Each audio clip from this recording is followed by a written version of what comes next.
दोस्तों, परम ज्ञान की दुनिया में आपका स्वागत है। चलिए आपको ले चलते हैं कहानी के अद्भुत संसार में। अमृतलोक के सम्राट की बेटी की सुंदरता की चर्चा पूरे संसार में थी। वह केवल रूपवान ही नहीं बल्कि बुद्धिमान, साहसी और दयालु भी थी। उसका एक अनोखा पहनावा था, सोने की तारों से बुना हुआ अद्भुत वस्त्र जो उसकी पहचान बन चुका था। वह घोड़े पर सवार होकर पूरे राज्य में घूमती और जहां भी किसी को मुसीबत में पाती उसकी तुरंत सहायता करती। राजकुमारी ने अपनी चतुराई और बहादुरी से न जाने कितने डाकुओं और चोरों को पकड़वाकर काल कोठरी में डलवाया था। राज्य के लोग उसकी बहादुरी और न्यायप्रियता से इतने प्रभावित थे कि उसे उसके असली नाम से नहीं बल्कि राजकुमारी स्वर्णलता अर्थात सोने के वस्त्रों वाली राजकुमारी कहकर पुकारने लगे। समय के साथ उसका असली नाम लगभग भुला ही दिया गया था और अब वह पूरे राज्य में इसी नाम से प्रसिद्ध हो गई थी। राजा जब भी अपनी प्रजा के मुख से अपनी बेटी की प्रशंसा सुनता तो गर्व से उसका सीना चौड़ा हो जाता। लेकिन उसके मन में एक चिंता भी थी। राजकुमारी स्वर्णलता अब विवाह योग्य हो चुकी थी। राजा चाहता था कि वह किसी योग्य, सुंदर और वीर राजकुमार से विवाह करे। उसके पास कई उपयुक्त प्रस्ताव भी आए और हर महीने किसी न किसी राजा का दूत विवाह का संदेश लेकर दरबार में उपस्थित होता। लेकिन राजकुमारी स्वर्णलता हर प्रस्ताव में कोई न कोई कमी निकालकर उसे अस्वीकार कर देती। राजा ने कई बार उसे समझाया कि विवाह से इनकार करना उचित नहीं, एक न एक दिन तो उसे यह निर्णय लेना ही होगा। लेकिन हर बार राजकुमारी मुस्कुराती, राजा के गले में बाहें डालकर हंसते हुए कहती, पिताश्री, जब कोई सच में योग्य राजकुमार आएगा तो मैं मना नहीं करूंगी। राजा उसकी इस बात पर मुस्कुराकर मौन हो जाता। राजकुमारी स्वर्णलता की बुद्धिमत्ता को देखकर राजा उसे अपने साथ दरबार में बैठते, जहां वह प्रजा के मामलों पर विचार करती और निर्णय करने में सहायता करती। राजा ने देखा था कि उसकी बेटी के सुझाव असाधारण रूप से विवेकपूर्ण होती थीं और जनता उनके निर्णयों से बहुत प्रसन्न होती। राजा हर माह जनता दरबार लगाता था, जहां हर नागरिक को आने और अपनी समस्या प्रस्तुत करने की स्वतंत्रता थी। वहां कोई भी व्यक्ति अपनी फरियाद सुना सकता था और राजा सभी के साथ न्याय करता था। इसी कारण राज्य में असीम शांति और व्यवस्था बनी हुई थी। कोई भी शक्तिशाली व्यक्ति किसी गरीब का हक नहीं छीन सकता था, क्योंकि वह जानता था कि यदि उसके विरुद्ध दरबार में शिकायत हुई तो राजा उसे दंडित करेगा। हर माह की तरह आज भी दरबार लगा हुआ था। विशाल सभा में राजा अपने सिंहासन पर बैठा था और उसके पास राजकुमारी स्वर्णलता भी उपस्थित थी। प्रजा की नजरें एक ओर राजा की न्यायप्रियता पर टिकी थीं। भव्य दरबार में हमेशा की तरह आज भी राजा अपने सिंहासन पर बैठा था और उसके दाएं हाथ की ओर राजकुमारी स्वर्णलता विराजमान थी। राज्य के प्रतिष्ठित मंत्री और बुद्धिमान अपनी अपनी प्रतिष्ठा के अनुसार अपनी जगहों पर बैठे हुए थे। दरबार के चारों ओर हथियारों से लैस रक्षक खड़े थे, जिनके हाथों में भाले और तलवारें चमक रही थीं। दरबार की सुरक्षा इतनी कड़ी होती थी कि कोई भी व्यक्ति अराजकता फैलाने की हिम्मत नहीं कर सकता था। राजा के आदेश का इंतजार करते हुए दरबार के एक कोने में काले कपड़े पहले दो जल्लाद भी खड़े हुए थे। यदि किसी अपराधी को मृत्युदंड सुनाया जाता तो उसकी सजा तुरंत लागू कर दी जाती। राजा बड़ी गंभीरता से फरियादें सुन रहा था और हर मामले में राजकुमारी स्वर्णलता की सलाह ले रहा था। तभी दरबार के मुख्य द्वार पर एक वृद्ध व्यक्ति प्रकट हुआ। उसकी उम्र इतनी अधिक थी कि उसकी कमर झुक चुकी थी। उसकी लंबी सफेद दाढ़ी नाभि तक लटक रही थी और कांपते हाथों में एक लकड़ी की छड़ी थी, जिस पर वह सहारा लिए हुए धीरे धीरे आगे बढ़ रहा था। राजा साहब, मेरी फरियाद भी सुनी जाए। उसकी आवाज इतनी कमजोर थी कि पूरा दरबार एक पल के लिए शांत हो गया। राजा और राजकुमारी दोनों उस वृद्ध की ओर देखने लगे। राजा ने गंभीर स्वर में कहा, आगे आओ वृद्ध पुरुष, बताओ तुम्हें किसने सताया है। वृद्ध कांपते हुए एक एक कदम बढ़ाता हुआ राजा के सामने पहुंचा। उसकी आंखों से आंसू बह रहे थे और वह बड़ी कठिनाई से बोल रहा था, राजा साहब, मुझे न्याय चाहिए। इस बुढ़ापे में मैं बहुत दूर से आपके पास आया हूं, न्याय की आशा में। राजा ने दृढ़ स्वर में कहा, बोलो, तुम्हारी समस्या क्या है? मैं न्याय करने में कभी किसी के साथ पक्षपात नहीं करता। वृद्ध ने सिर उठाया। उसकी आंखों में एक अजीब सी दृढ़ता थी। उसने कहा, राजा साहब, सोच लीजिए, कहीं ऐसा न हो कि आपकी ममता न्याय के मार्ग में रुकावट बन जाए। राजा ने भौहें चढ़ाकर गहरी आवाज में कहा, तुम मेरी न्यायप्रियता पर संदेह कर रहे हो वृद्ध पुरुष? क्या तुम नहीं जानते कि मैंने न्याय करते हुए कभी किसी की परवाह नहीं की? वृद्ध ने एक लंबी सांस ली और कांपते स्वर में कहा, राजा साहब, आपकी बेटी राजकुमारी स्वर्णलता ने मेरे बेटे की हत्या कर दी है। दरबार में अचानक खलबली मच गई। चारों ओर सन्नाटा छा गया।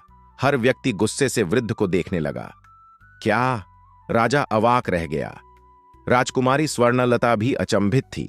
उसने जीवन में कभी किसी निर्दोष को कष्ट नहीं पहुंचाया था। फिर यह वृद्ध ऐसा भयानक आरोप क्यों लगा रहा था? यह तुम क्या कह रहे हो वृद्ध पुरुष? राजा ने गंभीर स्वर में कहा, राजकुमारी ऐसा नहीं कर सकती। तुम्हें अवश्य कोई गलतफहमी हुई होगी। वृद्ध ने सिर हिलाते हुए कहा, नहीं राजा साहब, मुझे कोई भ्रम नहीं हुआ है। मैं सच कह रहा हूं और मेरे पास इसका सबूत भी है। राजा की आंखें सख्त हो गईं। उसने सर घुमाकर राजकुमारी की ओर देखा और पूछा, राजकुमारी, क्या यह सच है? राजकुमारी स्वर्णलता की आंखों में गुस्सा और आश्चर्य दोनों थे। उसने स्पष्ट शब्दों में कहा, राजा साहब, यह झूठ है। मैंने कभी किसी निर्दोष की हत्या नहीं की और मैं इस वृद्ध को तो पहली बार देख रही हूं। राजा ने गहरी नजरों से वृद्ध को देखा और चेतावनी भरे स्वर में कहा, तुमने राजकुमारी का उत्तर सुन लिया। वृद्ध, अब सोच समझकर जवाब दो। झूठा आरोप लगाने वाले को मैं कठोर दंड देता हूं, लेकिन तुम वृद्ध हो, इसलिए मैं तुम्हें अब भी अवसर दे रहा हूं। सच कहो। दरबार में सन्नाटा छाया हुआ था। सभी की नजरें वृद्ध पर टिकी थीं। क्या वह अपनी बात से पीछे हटेगा या सच में उसके पास कोई सबूत था?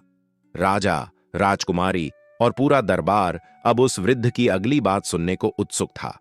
सारा दरबार स्तब्ध था। हर व्यक्ति की सांसें थमी हुई थीं, क्योंकि ऐसा अनोखा मुकदमा पहले कभी नहीं देखा गया था। राजा के चेहरे पर कठोरता थी, लेकिन उसकी आंखों में संदेह की हल्की छाया भी थी। राजा ने गहरी आवाज में कहा, अपराधी हमेशा अपने अपराध से इनकार करता है, लेकिन यह इस बात का प्रमाण नहीं कि फरियादी झूठ बोल रहा है। बूढ़े ने बिना डरे उत्तर दिया, तो फिर इसका प्रमाण लीजिए राजा साहब। राजा ने अपने सिंहासन की बाहों को कसकर पकड़ा और कठोर स्वर में कहा, सबूत पेश करो। बूढ़े ने गंभीरता से कहा, राजा साहब, न्याय की मांग यह है कि राजकुमारी को भी मेरे साथ खड़ा किया जाए, ताकि दोनों की स्थिति समान हो। तब मैं अपना प्रमाण दूंगा, ऐसा प्रमाण जिसे देखकर आपको और पूरे दरबार को यकीन हो जाएगा कि मैं सत्य बोल रहा हूं। राजकुमारी स्वर्णलता, जो अब तक पूरी स्थिति को शांत भाव से देख रही थी, अपने सिंहासन से उठकर आगे आई और दृढ़ स्वर में बोली, ठीक है, मैं यहां खड़ी होती हूं, देखती हूं कि यह वृद्ध अपने झूठे आरोप का क्या प्रमाण देगा। राजा कुछ कहता, उससे पहले ही राजकुमारी उठ खड़ी हुई और उस बूढ़े के पास जा पहुंची। राजा ने गहरी सांस लेकर कहा, अब बोलो वृद्ध पुरुष, क्या प्रमाण है तुम्हारे पास? बूढ़े ने झुककर राजकुमारी का हाथ पकड़ लिया। दरबार में हलचल मच गई। राजकुमारी ने हाथ छुड़ाने की कोशिश की, लेकिन बूढ़े की पकड़ मजबूत थी। राजा क्रोधित हो उठा, वृद्ध पुरुष, तुमने राजकुमारी का हाथ क्यों पकड़ा? उसे तुरंत छोड़ दो। बूढ़े ने संयमित स्वर में कहा, राजा साहब, मैं एक वृद्ध व्यक्ति हूं। यदि मैं किसी का हाथ पकड़ता हूं तो इससे किसी को कोई हानि नहीं हो सकती। और दूसरी बात, हमारे कबीले में यह परंपरा है कि यदि कोई किसी पर गंभीर आरोप लगाए तो वह उसके हाथ को पकड़कर सत्य की मांग करता है, तब मुजरिम को सच बोलना पड़ता है। अब मैंने राजकुमारी का हाथ पकड़ा है तो उन्हें सत्य कहना ही होगा। यदि यह अब भी इनकार करें तो आप मुझे जो भी दंड देना चाहें दे सकते हैं। यही मेरा प्रमाण है। दरबार में एक गहरी चुप्पी छा गई। राजा ने राजकुमारी की ओर देखा और गंभीर स्वर में पूछा, अब तुम क्या कहती हो? क्या यह बूढ़ा सत्य बोल रहा है या झूठ? राजकुमारी की आंखें भावशून्य थीं। कुछ क्षणों तक वह मौन रही। फिर उसने सिर झुका लिया और धीमे लेकिन स्पष्ट स्वर में बोली, ये वृद्ध पुरुष सत्य कह रहे हैं राजा साहब, मैंने इसके बेटे की हत्या की थी। पूरा दरबार स्तब्ध रह गया। किसी को विश्वास नहीं हुआ कि राजकुमारी स्वयं अपने अपराध को स्वीकार कर लेगी। राजा उठ खड़ा हुआ। उसकी आवाज में अविश्वास और आक्रोश था। क्या तुम सच में अपने अपराध को स्वीकार कर रही हो? राजकुमारी ने बिना किसी हिचकिचाहट के कहा। हां राजा साहब, मैं अपने अपराध को स्वीकार करती हूं और मैं हर सजा भुगतने के लिए तैयार हूं। राजा की आंखें क्रोध से लाल हो गईं। उसने कड़े स्वर में पूछा, लेकिन तुमने ऐसा किया क्यों? क्या कारण था? राजकुमारी ने शांत भाव से उत्तर दिया, मैंने गलती की थी, बस यही कारण है। बूढ़े ने राजा की ओर देखा और दृढ़ स्वर में कहा, राजा साहब, अब न्याय कीजिए, अब तो आपको प्रमाण मिल गया है। राजा कुछ क्षणों तक मौन रहा। फिर उसने गंभीर स्वर में कहा, मैं न्याय करूंगा। मेरी बेटी के प्रति मेरा प्रेम भी मुझे न्याय करने से रोक नहीं सकता। तभी प्रधानमंत्री खड़ा हुआ और झुककर बोला, महाराज, यदि अनुमति दें तो मैं कुछ कहना चाहता हूं। राजा ने कड़कते स्वर में उत्तर दिया, नहीं, मैं इस मामले में कोई सिफारिश नहीं सुनूंगा। यह मामला अब केवल न्याय का है, भावनाओं का नहीं।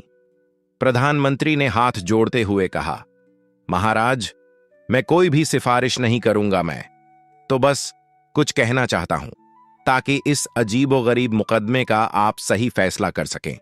राजा गंभीर स्वर में बोले, ठीक है, बताओ तुम्हें क्या कहना है। प्रधानमंत्री आगे बढ़ा और बोला, महाराज, यह बूढ़ा जरूर कोई जादूगर है। जब तक इसने राजकुमारी का हाथ नहीं पकड़ा था तब तक वह अपने अपराध से इनकार कर रही थी, लेकिन जैसे ही इसने राजकुमारी का हाथ पकड़ा वह अपना अपराध स्वीकार करने लगी। इसमें कुछ अजीब बात जरूर है।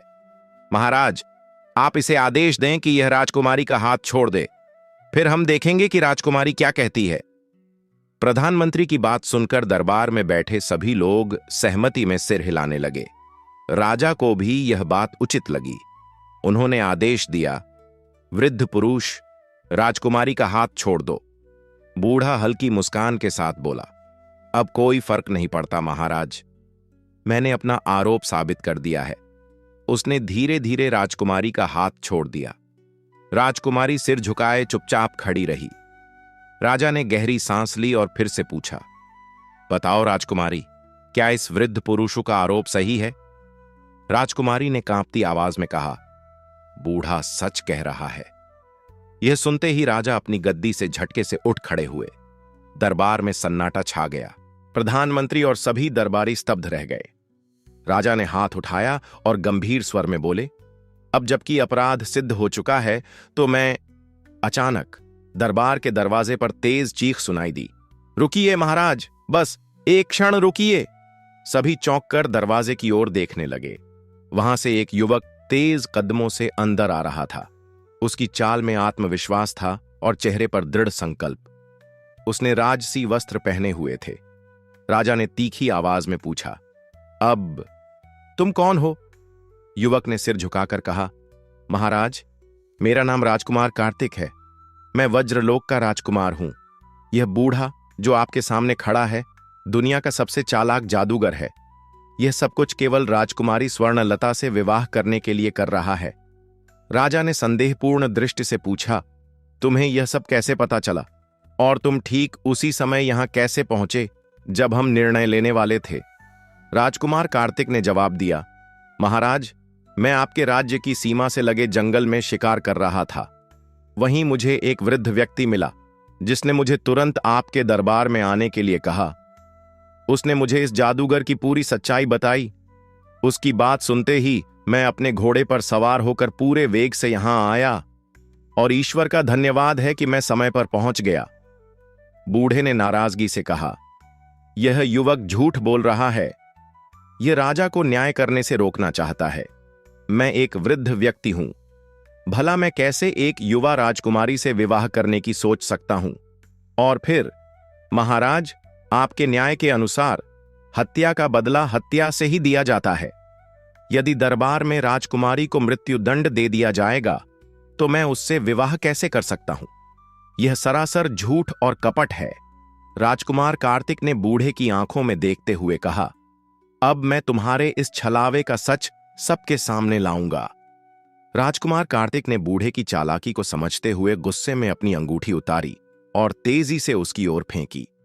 बूढ़ा खुद को बचाने के लिए पीछे हटने की कोशिश करने लगा, लेकिन अंगूठी सीधी उसके शरीर से टकराई। जैसे ही अंगूठी उसके जिस्म से टकराई, एक तेज धमाका हुआ। पूरा दरबार यह देख हैरान रह गया कि जहां कुछ ही पल पहले बूढ़ा खड़ा था, वहां अब एक लंबा चौड़ा, डरावना और विकराल जादूगर खड़ा था। उसकी केवल एक आंख थी और गले में इंसानी खोपड़ियां लटक रही थीं। उसकी सूरत इतनी भयानक थी कि दरबार में बैठे सभी लोग सहम गए। राजा यह देख आश्चर्यचकित होकर तेज आवाज में बोला, यह तो सच में एक जादूगर है। राजा के कुछ कहने से पहले ही उस जादूगर ने अपने दोनों हाथ उठाकर राजकुमारी की ओर झटके से बढ़ा दिए। अगले ही पल राजकुमारी चक्कर खाकर जमीन पर गिर गई और बेहोश हो गई। जादूगर ठहाके लगाते हुए बोला, अब कोई भी राजकुमारी स्वर्णलता को मुझसे नहीं बचा सकता। अब मैं उससे विवाह जरूर करूंगा। राजकुमार कार्तिक ने अपनी तलवार निकाल ली और जादूगर की ओर तेजी से बढ़ा, लेकिन भूतनाथ नाम का यह काना जादूगर पहले ही मंत्र पढ़ चुका था। उसने तेजी से फूंक मारी और उसी पल राजकुमार, राजा और पूरा दरबार जड़ होकर खड़ा रह गया, मानो उन पर कोई जादू कर दिया गया हो। भूतनाथ जादूगर अट्टहास करते हुए बोला, अब देखी मेरी शक्ति। मेरा असली इरादा राजकुमारी को मरवाना नहीं था, बल्कि जब उसे मारकर जमीन में गाड़ दिया जाता तो मैं धरती के उसकी देह चुरा लेता और अपने जादू से उसे फिर से जीवित कर अपने वश में कर लेता। लेकिन इस लड़के ने मेरी सच्चाई सबके सामने उजागर कर दी। अब मुझे राजकुमारी को सबके सामने ले जाना ही पड़ेगा। इतना कहकर उसने अपने दोनों हाथ ऊपर उठाए और आसमान की ओर इशारा किया। कुछ ही पल बाद 3 चमकदार परियां बादलों को चीरते हुए नीचे आईं और भूतनाथ जादूगर के सामने झुक गईं। मेरी सेविकाओं, राजकुमारी स्वर्णलता को सावधानी से उठाओ और मेरे महल में पहुंचा दो। जादूगर ने आदेश दिया। परियां तुरंत आगे बढ़ीं और राजकुमारी को अपने हाथों में उठा लिया। गिरने की वजह से उसका मुकुट दूर जा गिरा था और उसके घने बाल जमीन पर बिखर गए थे। तीनों परियां राजकुमारी को लेकर हवा में उड़ने लगीं। देखते ही देखते वे सब बादलों के बीच गायब हो गईं। भूतनाथ जादूगर एक बार फिर ठाका लगाते हुए बोला, मैं चाहता तो इस युवक को कड़ी सजा देता, जिसने भरे दरबार में मेरा भेद खोल दिया, लेकिन इसे भेजने वाला कोई और है। अब मैं जा रहा हूं। कोई मेरे पीछे आने की कोशिश न करे, वरना उसकी मौत सुनिश्चित है। और हां, अब राजकुमारी स्वर्णलता को हमेशा के लिए भूल जाओ। इतना कहते ही उसने अपने दोनों हाथ हवा में घुमाए और देखते ही देखते गायब हो गया। दरबार अब भी स्तब्ध खड़ा था। जैसे ही भूतनाथ जादूगर गायब हुआ, दरबार में मौजूद हर व्यक्ति अचानक अपनी जगह पर हिलने डुलने लगा। ऐसा लग रहा था जैसे किसी जादू ने सभी को जकड़ रखा था और अब वह खत्म हो गया था। लेकिन जैसे ही लोगों को होश आया, पूरे दरबार में हाहाकार मच गया। राजकुमारी स्वर्णलता के इस तरह अगवा हो जाने से हर कोई दुखी था। कुछ लोग घबराकर एक दूसरे से पूछ रहे थे कि अब क्या होगा, तो कुछ निराश होकर रो रहे थे। राजकुमार कार्तिक ने तुरंत हाथ उठाकर ऊंची आवाज में कहा, शांत हो जाइए। इस तरह रोने चिल्लाने से राजकुमारी वापस नहीं आएगी। राजकुमार की बुलंद आवाज सुनते ही पूरा दरबार शांत हो गया, लेकिन राजा गहरे शोक में डूबे हुए थे। उनके चेहरे से साफ झलक रहा था कि वह अपनी बेटी को खोने के डर से टूट चुके हैं। दोनों हाथों से सिर पकड़े हुए वे एकदम स्तब्ध बैठे थे, मानो उन्होंने अपने होश हवास खो दिए हों। तभी प्रधानमंत्री ने धीरे से कहा, राजकुमार कार्तिक, आपने उस जादूगर की सच्चाई सबके सामने उजागर की है। अब आपको ही बताना होगा कि राजकुमारी को कैसे बचाया जा सकता है। राजा ने दुखी स्वर में कहा, राजकुमार, कृपया मेरी बेटी को वापस ले आइए। जो चाहोगे वह मैं तुम्हें दूंगा। मेरा राजपाट, धन दौलत सब कुछ ले लो, लेकिन मेरी बेटी को मुझसे दूर मत होने दो। राजकुमार कार्तिक ने कहा, राजा साहब, आप धैर्य रखें। मैं आपकी बेटी को वापस लाने का वचन देता हूं। मैं किसी इनाम या जागीर के लिए नहीं, बल्कि उस क्रूर जादूगर का अंत करने के लिए यह लड़ाई जरूर लड़ूंगा। उसने एक निर्दोष व्यक्ति पर झूठा इल्जाम लगाया और अपनी जादुई शक्तियों के बल पर राजकुमारी का अपहरण कर लिया। उसे हर हाल में रोकना होगा। दरबार में सन्नाटा छा गया। हर कोई राजकुमार कार्तिक की बातों को ध्यान से सुन रहा था। तभी राजा ने गहरी सांस लेते हुए कहा, मुझे समझ नहीं आता कि वह जादूगर किसी मृत व्यक्ति को फिर से कैसे जीवित कर सकता है। जीवन और मृत्यु का निर्णय तो केवल ईश्वर के हाथ में होता है। राजकुमार कार्तिक ने गंभीर स्वर में कहा, राजा साहब, भूतनाथ कोई साधारण जादूगर नहीं है। वह बेहद शक्तिशाली है। आपने देखा ही कि उसने किस तरह राजकुमारी को वश में कर लिया। अगर आप सच में राजकुमारी को मृत मानकर उसका अंतिम संस्कार कर देते तो वह उसकी आत्मा को अपने नियंत्रण में ले लेता। फिर जब रात के अंधेरे में वह उसके शव को निकालता और अपनी काली विद्या से उसे दोबारा जीवित कर लेता। इस तरह किसी को शक भी नहीं होता कि राजकुमारी को वह जादूगर ले गया है। लेकिन अब जब हमें उसकी चाल समझ में आ गई है तो हम उसे रोक सकते हैं। राजा अर्जुन राज ने जोश में कहा, तो देर मत करो राजकुमार, मेरी बेटी को वापस लाने की कोशिश करो। अगर तुम उसे सुरक्षित वापस ले आए तो मैं न केवल अपनी बेटी का विवाह तुमसे कर दूंगा बल्कि अपना पूरा राज्य भी तुम्हारे हवाले कर दूंगा। राजकुमार कार्तिक ने सिर झुकाकर कहा, राजा साहब, आपको मेरी चिंता करने की जरूरत नहीं। जो लोग अत्याचारियों के विरुद्ध लड़ते हैं उन्हें स्वयं ईश्वर का आशीर्वाद प्राप्त होता है। अब मुझे अनुमति दें ताकि मैं जंगल में उस बुजुर्ग से मिल सकूं जिन्होंने मुझे यहां भेजा था। वह अवश्य हमारी सहायता करेंगे। राजा अभी कुछ कह ही रहे थे कि दरबार के विशाल द्वार अचानक अपने आप खुल गए। एक रहस्यमयी सन्नाटा छा गया। सभी की निगाहें दरवाजे की ओर टिक गईं और फिर दरवाजे से एक तेज रोशनी के साथ एक वृद्ध व्यक्ति अंदर आए। उनकी आंखों में अद्भुत तेज था और चेहरे पर ऐसा तेजस्वी भाव था कि हर कोई उन्हें देखता ही रह गया। बूढ़े ने गंभीर आवाज में कहा, राजकुमार कार्तिक, तुम्हें जंगल आने की जरूरत नहीं। मैं स्वयं ही यहां आ गया हूं। राजा सिंहासन पर बैठा था, लेकिन उसकी आंखों में चिंता की लकीरें साफ झलक रही थीं। तभी दरबार के दरवाजे पर एक गूंजती हुई आवाज आई, राजा साहब, मुझे पहले से ही अंदेशा था कि ऐसा कुछ होने वाला है। सभी ने पलटकर देखा। एक वृद्ध तपस्वी दरबार में प्रवेश कर रहे थे। उनके चेहरे पर एक दिव्य आभा थी और उनकी आंखों में अपार तेज। राजकुमार विक्रम ने उन्हें देखा और तुरंत उनके सामने झुककर प्रणाम किया। राजा भी अपने सिंहासन से उठ खड़ा हुआ और तेजी से उनकी ओर बढ़ा। एक क्षण में ही राजा ने उनके चरण पकड़ लिए और गिड़गिड़ाने लगा, गुरुवर, मेरी बेटी को बचा लीजिए। वह बहुत मासूम है। अगर उसे कुछ हो गया तो मैं खुद को कभी माफ नहीं कर पाऊंगा। राजा की आंखों में आंसू छलक आए थे। वृद्ध तपस्वी ने राजा के सिर पर हाथ रखा और कहा, धैर्य रखो राजन, सब कुछ ठीक होगा। ईश्वर की कृपा से हम उसे बचाने अवश्य कामयाब होंगे, लेकिन हमें कहीं एकांत में बैठकर इस पर विचार करना होगा। राजा ने तुरंत सभा समाप्त करने की घोषणा कर दी और राजकुमार विक्रम तथा तपस्वी को लेकर अपने विशेष कक्ष में चला गया। तपस्वी ने राजकुमार की ओर देखते हुए कहा, विक्रम, तुम बहुत ही साहसी और बुद्धिमान हो, इसलिए यह कार्य तुम्हें ही पूरा करना होगा। राजकुमार विक्रम ने विनम्रता से सिर झुकाते हुए कहा, गुरुवर, मैं हर आदेश के लिए तैयार हूं। बस आप बताइए कि मुझे क्या करना होगा। राजा ने थोड़े निराशा भरे स्वर में कहा, गुरुवर, यदि आप स्वयं पहले आ जाते तो शायद वह दुष्ट जादूगर मेरी बेटी को इस तरह अगवा नहीं कर पाता। तपस्वी ने गंभीर स्वर में उत्तर दिया, राजा, कुछ बातें मनुष्य की समझ से परे होती हैं।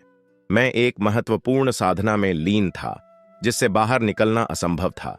अगर मैंने वह साधना बीच में छोड़ दी होती तो पूरा दरबार राजकुमारी समेत भस्म हो जाता। यही कारण था कि मैंने उस समय राजकुमार विक्रम को अपनी शक्ति से युक्त अंगूठी देकर भेजा था। मुझे लगा था कि जादूगर डर कर भाग जाएगा, लेकिन दुर्भाग्यवश उसने अपनी कुटिल चाल से राजकुमारी का अपहरण कर लिया। अब हमें सोच समझकर कदम उठाना होगा। राजकुमार विक्रम ने दृढ़ स्वर में कहा, गुरुवर, कृपया बताइए, जादूगर भूतनाथ राजकुमारी को कहां ले गया है? मैं तुरंत वहां जाकर उसे बचाने के लिए अपनी सेना तैयार करता हूं। तपस्वी ने आंखें बंद कर लीं और ध्यान में लीन हो गए। राजा और राजकुमार विक्रम उनकी ओर टकटकी लगाए देख रहे थे। कुछ क्षणों बाद तपस्वी ने चौंक कर आंखें खोलीं। उनके चेहरे पर चिंता की लकीरें दिख रही थीं।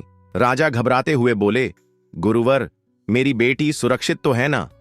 तपस्वी ने गहरी सांस लेते हुए कहा, हां, राजकुमारी जीवित है, लेकिन अब वह भूतनाथ जादूगर के कब्जे में नहीं रही। उसे उससे भी अधिक खतरनाक प्राणी ने अपने कब्जे में ले लिया है। राजकुमार विक्रम और राजा एक साथ चौंक पड़े। क्या? वह कौन है? राजा ने घबराकर पूछा।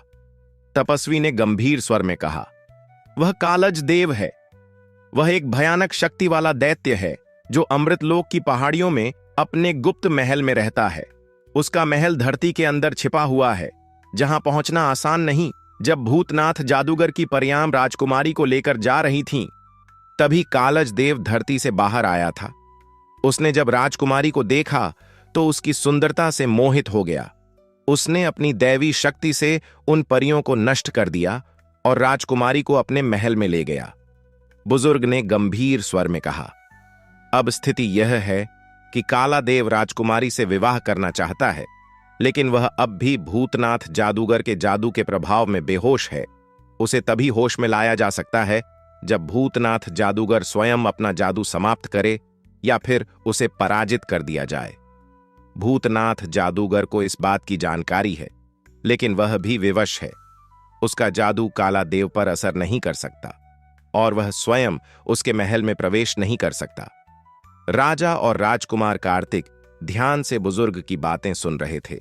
बुजुर्ग ने आगे बताया, इसी तरह काला देव अपनी विशाल शक्ति के बावजूद परिस्थान के राजा के आदेश के कारण अपने महल से बाहर नहीं आ सकता। वह केवल अपने महल के निकट स्थित घाटी में घूम सकता है, लेकिन उससे बाहर जाने में असमर्थ है। इसलिए वह भूतनाथ जादूगर को पराजित नहीं कर सकता। इस प्रकार दोनों ही एक दूसरे के खिलाफ कुछ नहीं कर सकते और राजकुमारी अब भी बेहोश है। जब तक इनमें से कोई हार न मान ले, तब तक राजकुमारी को वापस नहीं लाया जा सकता। राजा के चेहरे पर चिंता और निराशा के भाव उभर आए, लेकिन इससे पहले कि वह कुछ कहता, राजकुमार कार्तिक ने आत्मविश्वास से कहा, महात्मन, मैं इन दोनों से लड़ने के लिए तैयार हूं। आप बस मेरा मार्गदर्शन करें। बुजुर्ग ने उसकी ओर देखकर मुस्कुराते हुए कहा, शाबाश, तुम वास्तव में एक साहसी और बुद्धिमान व्यक्ति हो। ईश्वर ने चाहा तो तुम अपने उद्देश्य में सफल हो जाओगे। सबसे पहले तुम्हें अग्निपुर जाना होगा और वहां काला देव को पराजित करना होगा। जब वह समाप्त हो जाएगा तो भूतनाथ जादूगर राजकुमारी को पाने के लिए खुद ही सामने आ जाएगा। उसके बाद तुम राजकुमारी को बचा सकते हो। इतना कहकर बुजुर्ग ने अपनी जेब से एक छोटी सी लकड़ी की एक पट्टी निकाली और राजकुमार कार्तिक को थमा दी।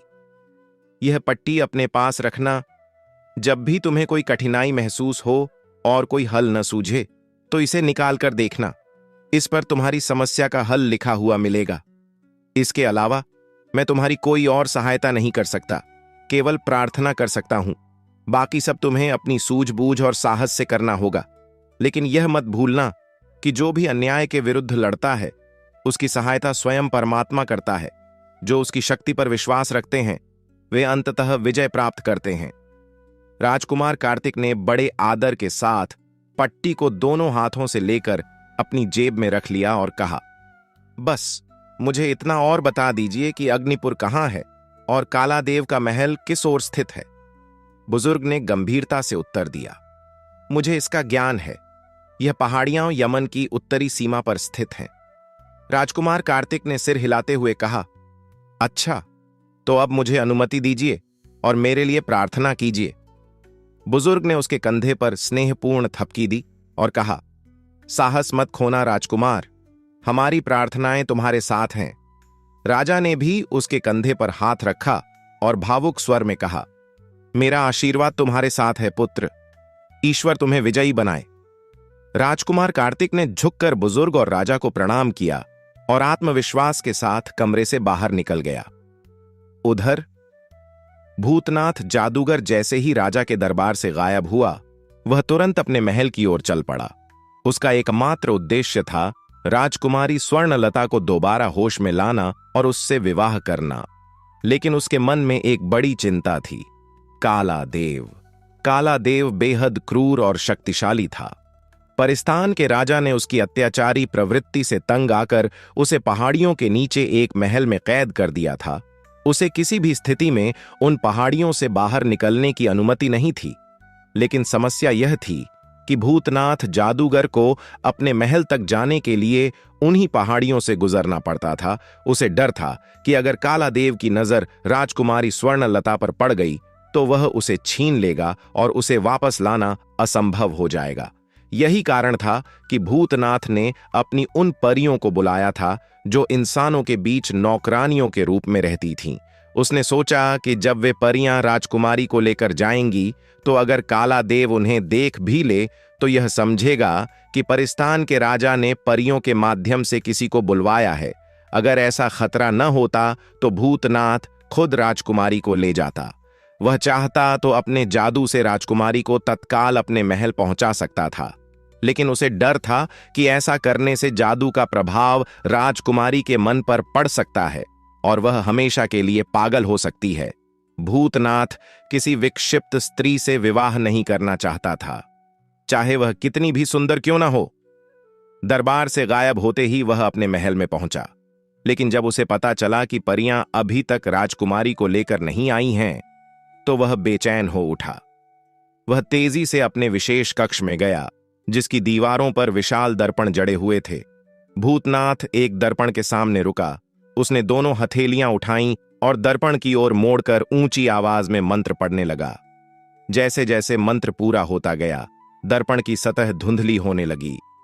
थोड़ी ही देर में पूरा दर्पण काला पड़ गया। फिर भूतनाथ ने जोर से अपनी हथेलियां उस पर मारी। अचानक एक चमकदार सफेद रोशनी दर्पण से निकली और उस पर एक दृश्य उभर आया। उसने देखा कि 3 परियां राजकुमारी स्वर्णलता को अपने हाथों में उठाए हवा में उड़ रही थीं। भूतनाथ जादूगर चुपचाप खड़ा यह दृश्य देखता रहा। परियां तेजी से आगे बढ़ रही थीं, लेकिन जैसे ही वे कामृत लोक की पहाड़ियों के ऊपर पहुंची, भूतनाथ ने देखा कि उसी समय काला देव भी धीरे धीरे जमीन से बाहर निकलने लगा। उसका आधा शरीर जमीन से बाहर आ चुका था। उसकी नजरें आकाश की ओर उठीं और उसने उड़ती हुई परियों को देखा जो बेहोश राजकुमारी को लेकर जा रही थीं। काला देव की आंखें चमक उठीं। वह मंत्रमुग्ध सा बड़बड़ाया, अरे, यह तो अत्यंत सुंदर और रूपवान युवती है। उसके चेहरे पर एक खतरनाक मुस्कान आई। अभी वह आधा जमीन के भीतर था और आधा बाहर। अचानक उसने अपने दोनों हाथ ऊपर उठा दिए। उसी क्षण उसके शरीर में बिजली जैसी गति आई और वह पूरी तरह जमीन से बाहर निकल आया। इसके बाद वह बिना रुके आसमान की ओर बढ़ता चला गया, राजकुमारी स्वर्णलता की ओर तेजी से उड़ते हुए। भूतनाथ जादूगर ने यह देखकर अपने होंठ काट लिए। उसे काला देव पर बेहद गुस्सा आ रहा था, लेकिन वह बेबस था। आईने में दिखने वाला दृश्य पहले ही घट चुका था। यह एक जादुई आईना था जो बीते हुए समय की झलक दिखाता था, लेकिन उस गुजरे हुए समय को कोई भी बदल नहीं सकता था। भूतनाथ जादूगर खामोश खड़ा रह गया। उसकी आंखों में क्रोध जल रहा था। उधर काला देव तेजी से आसमान में ऊंचा उठा और देखते ही देखते परियों और राजकुमारी स्वर्णलता तक पहुंच गया। परियां उसे देखकर डर से चीखने लगीं। एक परी घबराकर बोली, यह कौन है? तुम इसे कहां लेकर जा रही हो? काला देव ने दोनों हाथ उठाकर परियों को रोकते हुए खड़े स्वर में कहा, तुम कौन हो और इसे कहां ले जा रही हो? एक परी ने कांपते हुए उत्तर दिया, हम भूतनाथ जादूगर की सेविकाएं हैं और उसके आदेश पर अमृतलोक की राजकुमारी स्वर्णलता को उसके महल में ले जा रही हैं। काला देव को यह सुनकर गुस्सा आ गया, लेकिन इसमें परियों की कोई गलती नहीं थी। भूतनाथ जादूगर ने उन्हें यह सिखाया ही नहीं था कि अगर काला देव रास्ते में मिल जाए तो उसे क्या जवाब देना है। उसने सोचा था कि अगर परी उसे यह बताएगी कि वह परीलोक के राजा के आदेश पर राजकुमारी को ले जा रही है, तो काला देव डर कर पीछे हट जाएगा। लेकिन अब सच्चाई सामने आ चुकी थी और काला देव इतनी आसानी से पीछे हटने वालों में से नहीं था। उसने गरज कर पूछा, भूतनाथ, जादूगर के पास इसे क्यों ले जा रहा है? उसका इस लड़की से क्या मतलब है? परी ने सहमी हुई आवाज में कहा, हमें ठीक से नहीं पता, लेकिन हमने सुना था कि हमारा स्वामी इस लड़की से विवाह करना चाहता है। उसने एक बार कहा था कि अमृतलोक की राजकुमारी स्वर्णलता बहुत सुंदर है और वह उसे एक दिन अपने पास ले आएगा ताकि उससे विवाह कर सके। काला देव यह सुनकर ठहाका मारकर हंस पड़ा। उसने व्यंग्य से कहा, वह क्रूप काना जादूगर इतनी सुंदर लड़की से विवाह करेगा? यह कैसे हो सकता है? इसके लिए तो किसी ऐसे व्यक्ति की जरूरत है जो सुंदर और शक्तिशाली हो, जैसे कि मैं। यह देखकर भूतनाथ जादूगर आईने के पीछे से गुस्से में बड़बड़ाया। इसने कभी अपनी शक्ल देखी है और यह खुद को सुंदर कह रहा है? उसका चेहरा क्रोध से तमतमा उठा। उधर परियां घबराकर बोलीं, जाने दो, हमें देर हो रही है। अगर हम समय पर नहीं पहुंचे तो हमारा स्वामी हमें कठोर दंड देगा। काला देव ने व्यंग्यपूर्वक कहा, ओह, तो बात यह है, लेकिन अब यह लड़की मेरे साथ जाएगी। मैंने तय कर लिया है कि मैं इससे विवाह करूंगा, न कि वह काना जादूगर। यह कहते हुए उसने राजकुमारी को परियों से छीनने की कोशिश की। परियां घबराकर चिल्लाईं, नहीं, हट जाओ, हम राजकुमारी को तुम्हारे हवाले नहीं कर सकती। लेकिन इससे पहले कि वे कुछ कर पातीं, काला देव ने गुस्से में एक परी की गर्दन पकड़ ली और जोर से मरोड़ दिया। परी दर्द से चीखी और अगले ही पल निर्जीव होकर नीचे गिर पड़ी। यह देख बाकी परियां डर से चीख पड़ीं। वे घबराकर राजकुमारी को उठाकर तेजी से इधर उधर उड़ने लगीं। लेकिन वे नाजुक और कमजोर थीं। काला देव जैसे ताकतवर योद्धा का सामना कैसे कर सकती थीं? काला देव ने एक झटके में दो परियों को पकड़ लिया और उनकी गर्दन मरोड़ दी। परियां दर्द से चिल्लाईं और अगले ही पल उनकी गर्दन टूट गई। राजकुमारी स्वर्णलता उनके हाथों से निकलकर किसी गेंद की तरह नीचे गिर रही थी। परियों की गर्दन मरोड़ते ही काला देव ने बिजली की तरह तेजी से गोता लगाया और फिर जमीन के करीब पहुंचकर गिरती हुई राजकुमारी को अपने दोनों हाथों में थाम लिया। अगले ही क्षण वह राजकुमारी को लेकर जमीन के अंदर समा गया और देखते ही देखते दोनों वहां से गायब हो गए। परियों की तीनों निर्जीव देह वहीं जमीन पर पड़ी थीं। भूतनाथ जादूगर एक तक खड़ा इस स्थिति को देख रहा था। उसका दिमाग तेजी से सोचने में लगा था कि अब वह उस क्रूर और शक्तिशाली काला देव के चंगुल से राजकुमारी को कैसे मुक्त कराए। लेकिन कोई भी उपाय उसकी समझ में नहीं आ रहा था। वह काला देव के महल में प्रवेश नहीं कर सकता था, क्योंकि परिस्थान के राजा ने अपने राज्य में जादूगरों के प्रवेश पर रोक लगा रखी थी। परिस्थान के राजा को इस बात का भय था कि कहीं कोई जादूगर काला देव की मदद से उस स्थान से बाहर न निकल जाए। भूतनाथ जादूगर को परिस्थान के राजा की शक्ति का भली भांति ज्ञान था। उसे मालूम था कि अगर कोई जादूगर वहां घुसने की कोशिश करेगा तो वह तुरंत जलकर राख हो जाएगा और उसका जादू किसी काम नहीं आएगा। वह कई क्षणों तक सोचता रहा और फिर उसने अपने दोनों हाथों की हथेलियां आईने पर फेरी। अचानक वह तेजी से मुड़ा और कमरे के बीचों बीच रखी मेज तक पहुंचा। मेज पर एक बड़ा सा पात्र रखा था। उसने उस पात्र को उठाया और फिर बगल में रखे एक चाकू को उठाकर उसकी नोक अपनी उंगली में चुभा दी। जैसे ही चाकू की नोक चुभी, उसकी उंगली से रक्त की धार बहकर पात्र में टपकने लगी।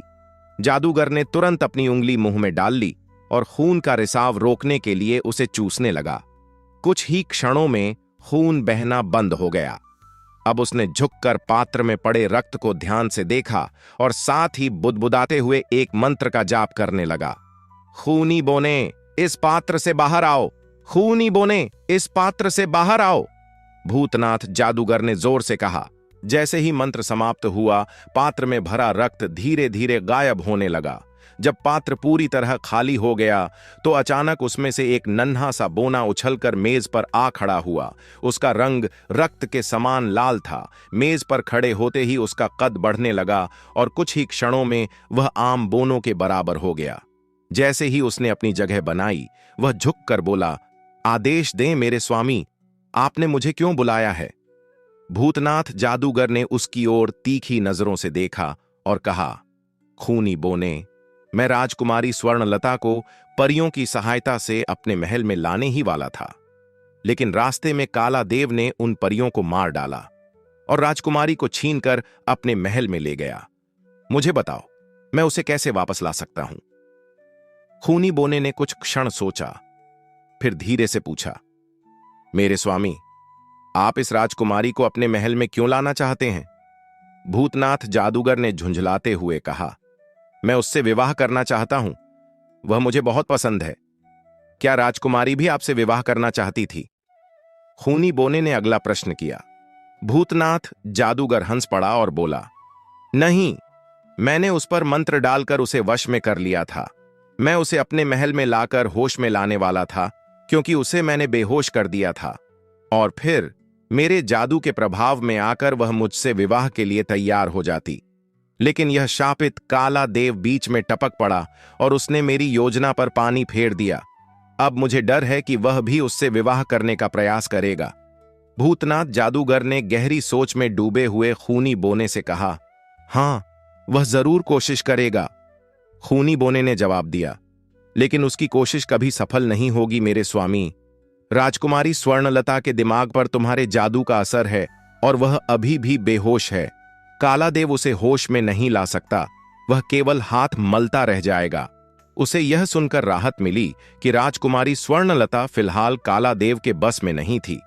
लेकिन खूनी बोने ने गंभीर स्वर में कहा, राजकुमारी स्वर्णलता महल से बाहर नहीं जा सकती। यदि तुम्हें उसे वापस पाना है तो तुम्हें काला देव को खत्म करना होगा। भूतनाथ जादूगर की भौहें तन गईं। लेकिन मैं उसके महल में जा नहीं सकता, तो उसे मारूंगा कैसे? तुम ही कोई उपाय बताओ। इसके लिए तुम्हें कठिन परिश्रम करना होगा मेरे स्वामी। खूनी बोने ने उत्तर दिया, मैं जानता हूं कि काला देव की जान दो मानव खोपड़ियों में कैद है। जब तक वे खोपड़ियां चूर चूर नहीं हो जाती, तब तक काला देव अमर रहेगा। इसलिए वह हमेशा उन खोपड़ियों को अपने गले में पहनकर रखता है, ताकि कोई उन्हें तोड़ ना सके। काला देव इतना शक्तिशाली है कि कोई उसके गले से वे खोपड़ियां नहीं उतार सकता। इसे नष्ट करने का एक ही तरीका है। क्या तरीका? भूतनाथ जादूगर ने उत्सुकता से पूछा। तुम्हें अपने महल के विशेष कक्ष में बैठकर अलाप जादू का अभ्यास करना होगा। जब यह जादू पूरी तरह तुम्हारे नियंत्रण में आ जाएगा, तब तुम इतने शक्तिशाली हो जाओगे कि अपने महल में बैठे बैठे ही काला देव की खोपड़ियों को चूर चूर कर सकते हो। जब वह अपने महल से निकलकर घाटी में आएगा, तो तुम अपने जादू से उसे समाप्त कर सकते हो। इसके अलावा कोई दूसरा उपाय नहीं है। भूतनाथ जादूगर की आंखों में चिंता झलकने लगी। लेकिन यह जादू सीखना बेहद कठिन है। इसमें 40 दिन लगते हैं, और इस दौरान मुझे अपनी सारी जादुई शक्तियां त्यागनी होंगी। उन 40 दिनों तक मैं एक साधारण मनुष्य की तरह कमजोर हो जाऊंगा। यदि इस दौरान कोई मेरे महल में आ गया, तो वह मुझे आसानी से मार सकता है। कोई और उपाय बताओ। खूनी बोने ने सिर हिलाते हुए कहा, मेरे स्वामी, इसके अलावा और कोई रास्ता नहीं है। यदि तुम सच में राजकुमारी स्वर्णलता को पाना चाहते हो, तो तुम्हें यह जादू हर हाल में सीखना होगा। हां, एक उपाय है जिससे तुम अपनी जान बचा सकते हो। क्या उपाय? भूतनाथ जादूगर ने उत्सुकता से पूछा। तुम अपनी आत्मा को किसी पक्षी में स्थानांतरित कर सकते हो, और उस पक्षी को किसी ऐसी जगह छिपा सकते हो जहां कोई उसे ढूंढ न सके। इस तरह अगर कोई तुम्हें मारने की कोशिश भी करे, तो भी तुम सुरक्षित रहोगे। भूतनाथ जादूगर की आंखों में चमक आ गई। यह तो बहुत अच्छा उपाय है। अब मैं निश्चित रूप से अलाप जादू सीखूंगा, और उसके बाद काला देव को मारकर राजकुमारी स्वर्णलता को पालूंगा। तुम्हारा बहुत बहुत धन्यवाद खूनी बोने। अब तुम जा सकते हो। खूनी बोने ने जाने से पहले एक अंतिम चेतावनी दी। स्वामी, वज्रलोक के राजकुमार कार्तिक भी राजकुमारी स्वर्णलता को पाने के लिए निकल चुका है। वह पहले काला देव को हराने का प्रयास करेगा, और यदि वह सफल हो गया, तो फिर वह तुम्हारी ओर बढ़ेगा। तुम्हें सतर्क रहना चाहिए। भूतनाथ जादूगर ठहाका मारकर हंस पड़ा। वह मूर्ख है। काला देव जैसा शक्तिशाली और निर्दयी राक्षस उसे पल भर में मलकर रख देगा। वह मेरे या काला देव के लिए कोई खतरा नहीं है। केवल मैं ही काला देव का अंत कर सकता हूं, अलाप जादूश की शक्ति से। जैसी आपकी इच्छा स्वामी। खूनी बोने ने सिर झुका लिया। मेरा कर्तव्य था आपको इस खतरे की जानकारी देना। मुझे किसी इंसान का डर नहीं है। अब तुम जा सकते हो। भूतनाथ जादूगर ने आदेश दिया। खूनी बोने का आकार धीरे धीरे सिकुड़ने लगा। वह फिर से उंगली जितना छोटा हो गया और छलांग लगाकर प्याले के भीतर समा गया। देखते ही देखते प्याले का रंग सामान्य हो गया और वह खाली दिखाई देने लगा। भूतनाथ जादूगर खूनी बोने के गायब होते ही तेजी से पलटा और फिर अपने खास कमरे से निकलकर महल के नीचे बने तहखाने की सीढ़ियां उतरने लगा। यह तहखाना उसने विशेष रूप से जादू साधना के लिए बनवाया था। यहां उसके अलावा किसी और का प्रवेश निषिद्ध था। गुप्त कक्ष में पहुंचते ही उसने दरवाजा बंद किया और एक गहरा श्वास लिया। फिर उसने अपने हाथ आसमान की ओर उठाए और एक मंत्र उच्चारित किया। देखते ही देखते उसकी हथेलियों के बीच 7 रंगों की एक सुंदर चिड़िया प्रकट हो गई। यह कोई साधारण चिड़िया नहीं थी, बल्कि विशेष जादुई शक्ति से युक्त थी। भूतनाथ ने चिड़िया को धीरे से अपनी मुट्ठी में बंद किया और उसे अपने होठों के पास लाकर एक रहस्यमय मंत्र पढ़ने लगा। वह मंत्र लगातार बुदबुदाता रहा और फिर उसने चिड़िया की चोंच खोलकर उसमें एक लंबी फूंक मारी। चिड़िया ने बेचैनी से अपने पंख फड़फड़ाए, लेकिन भूतनाथ ने उसे मजबूती से थामे रखा। उसने यह प्रक्रिया 3 बार दोहराई, जिसके बाद चिड़िया की आंखें धीरे धीरे गहरे लाल रंग की हो गईं। यह इस बात का संकेत था कि उसका मंत्र सफल रहा और उसकी आत्मा अब उस चिड़िया में समाहित हो चुकी थी। अब भूतनाथ तब तक अमर रहेगा जब तक यह चिड़िया जीवित रहेगी। अब भूतनाथ को इस चिड़िया को किसी ऐसी जगह छिपाना था जहां कोई भी उसे न खोज सके। वह महल के अंदर इधर उधर घूमता रहा। सुरक्षित स्थान की तलाश में कई स्थान उसकी दृष्टि में आए, लेकिन कोई भी उसे पूरी तरह सुरक्षित नहीं लगा। अंततः उसकी नजर महल की सीढ़ियों के नीचे बने एक छोटे से गुप्त कक्ष पर पड़ी। भूतनाथ के चेहरे पर एक संतुष्ट मुस्कान आई। यही स्थान उपयुक्त है। वह तेजी से कक्ष के भीतर गया और एक मंत्र पढ़कर अपने हाथों से एक छोटा सा पिंजरा उत्पन्न किया। उसने चिड़िया को उस पिंजरे में डाला और दरवाजा मजबूती से बंद कर दिया। फिर उसने पिंजरे को कमरे की छत से लगे एक हुक पर टांग दिया। काम समाप्त करने के बाद भूतनाथ ने एक और मंत्र पढ़ा, जिससे कक्ष का द्वार पूरी तरह अदृश्य हो गया। अब कोई भी नहीं जान सकता था कि इस सीढ़ी के नीचे कोई रहस्यमय कक्ष भी मौजूद है। संतुष्ट होकर भूतनाथ वहां से बाहर आया और सीढ़ियों पर खड़े होकर कुछ क्षणों तक गहरी सोच में डूबा रहा। इसके बाद उसने महल के सबसे शक्तिशाली प्रहरी को बुलाया।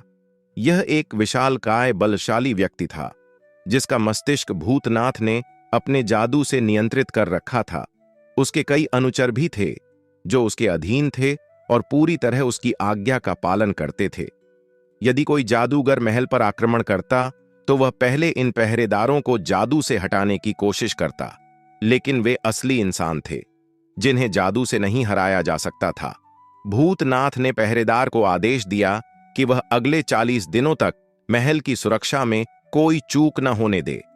इन दिनों में वह गुप्त कक्ष में ध्यान साधना करेगा और इस दौरान किसी को भी महल में प्रवेश करने की अनुमति नहीं होगी। यदि कोई जबरन घुसने की कोशिश करे तो उसे तुरंत मार दिया जाए। निर्देश देने के बाद वह तेज कदमों से चलते हुए अपने विशेष कक्ष में पहुंचा। कमरे का दरवाजा अंदर से बंद कर उसने अपने कपड़े उतारने शुरू कर दिए। बस एक पतली धोती को छोड़कर उसने बाकी सारे वस्त्र हटा दिए। अब वह अपनी जादुई शक्तियों को समाप्त करने की विधि शुरू करने के लिए तैयार था। इसके लिए उसे अपने हाथों और पैरों की सभी उंगलियों से रक्त निकालकर उसे पीना था। उसने कमरे के कोने में रखे एक बड़े कटोरे और तेज धार वाले चाकू को उठाया। फिर चाकू की धार को अपनी उंगलियों पर रखकर हल्का सा दबाव बनाया, जिससे ताजा रक्त बहने लगा। उसने अपनी उंगलियों और अंगूठों को एक एक कर चीर कर उनका रक्त कटोरे में जमा किया। जब हाथों से पर्याप्त रक्त निकल आया तो उसने पैरों की उंगलियों पर भी यही प्रक्रिया दोहराई। हर उंगली से बस कुछ बूंदें निकालकर वह तुरंत अपने थूक को घाव पर लगाता और जख्म अदृश्य हो जाता। जब उसके दोनों हाथों और पैरों की सभी उंगलियों का रक्त कटोरे में एकत्र हो गया तो उसने चाकू को दूर फेंक दिया और एक गहरी सांस ली। उसने कटोरे को उठाया और बिना रुके उसमें मौजूद रक्त को एक ही बार में पी गया। जब आखिरी बूंद भी उसके गले से नीचे उतर गई, तब उसने खाली कटोरे को एक ओर रख दिया। अब वह पहले सीखी हुई सारी जादुई शक्तियों को त्याग चुका था, एक साधारण मनुष्य की तरह, जिसमें कोई विशेष शक्ति नहीं थी।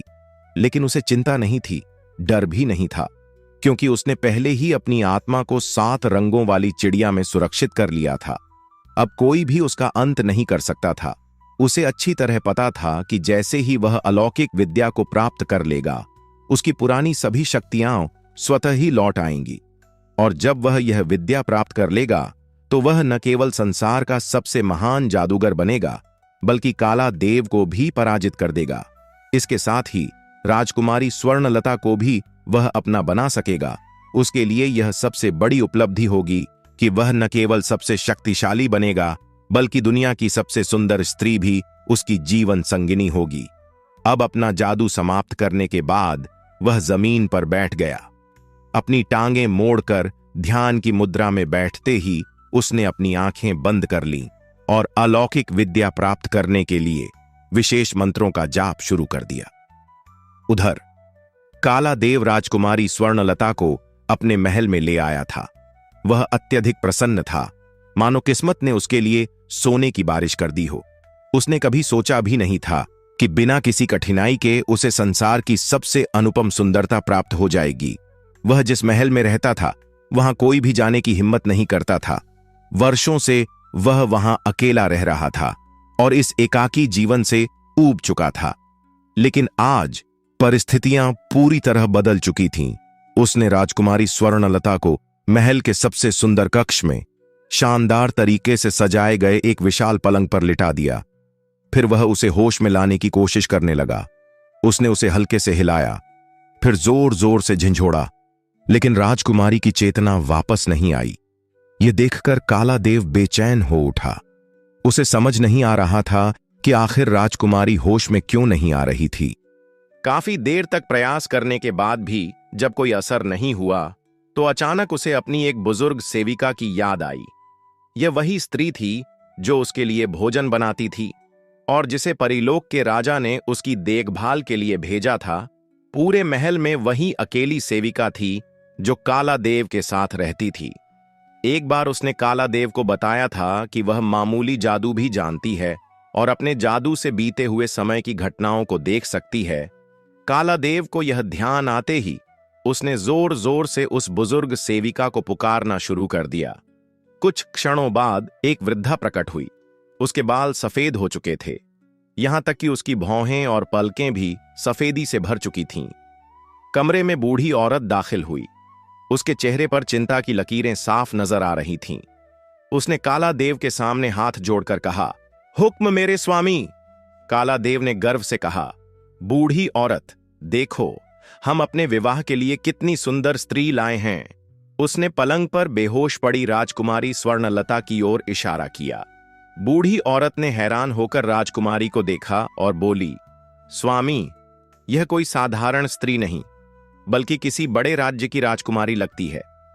बिल्कुल सही, यह अमृतलोक देश की राजकुमारी स्वर्णलता है। इसे भूतनाथ जादूगर अपने महल में ले जा रहा था, लेकिन हमने इसे अपने लिए छीन लिया है।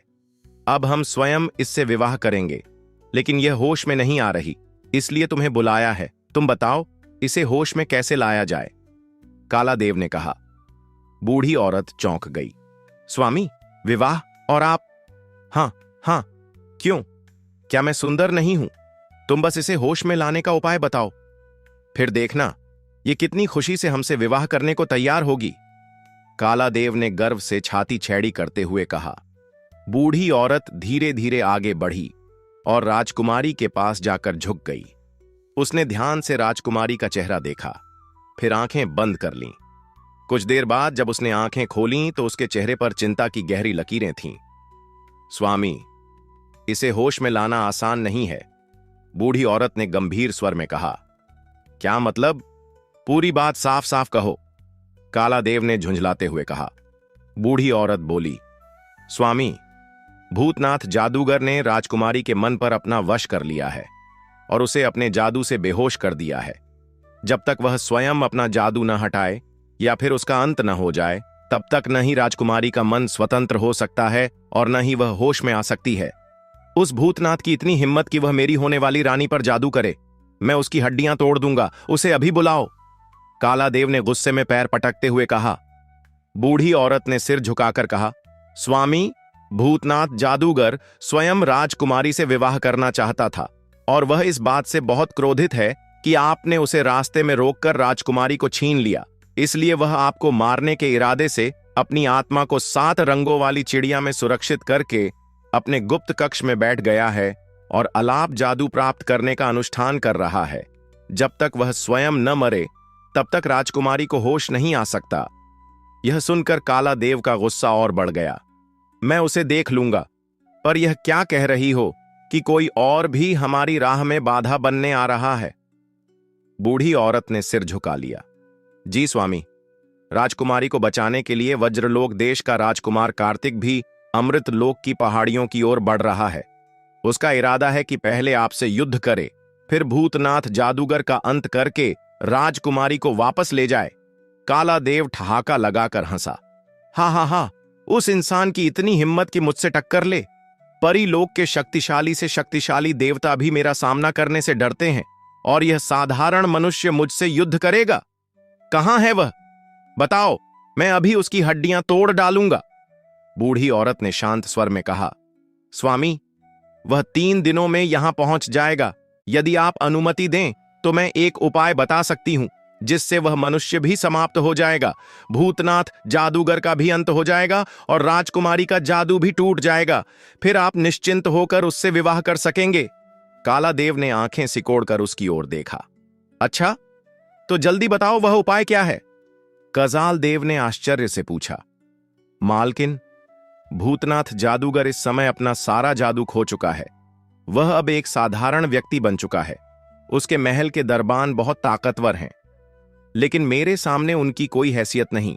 यदि मैं इस वक्त उसके महल में पहुंच जाऊं तो उन दरबानों को आसानी से हरा सकता हूं और फिर भूतनाथ जादूगर को पकड़कर महल की ऊपरी मंजिल पर जाने वाली सीढ़ियों के नीचे बने कमरे में ले जा सकता हूं। बुढ़िया ने सिर हिलाते हुए कहा। बिल्कुल सही मेरे आका।